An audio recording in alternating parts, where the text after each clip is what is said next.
Hi guys! Mag-story time na sad ta about sa akong foreign boyfriend. Kana bitang about sa kanang mag-prank mo sa inyong hiyog. Please, mga inda advice lagi na ako kanang FLDR mo. Bilis lagi naman og prank bitaw kay serious magigay na ng mga foreign good. Especially kanang serious jud kayang foreign sa inyong relationship. Nag-TikTok ko. Yeah.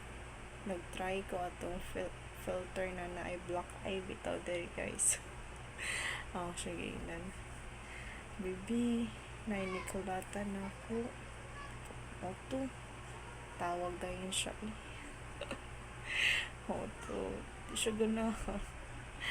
Nan, it's a prank naman, baby. Siya, next time, kunoy, ano ko nagbuhata. Nan, yes, baby, sorry na. So, moto guys, advice lang na ako sa inyo. Ayaw lang sa ninyo i-prank inyong LTR na boyfriend.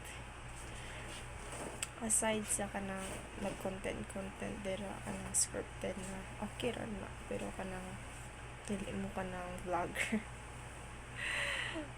Ayaw yun na ninyo i-prank yung uyab guys. So, mara to.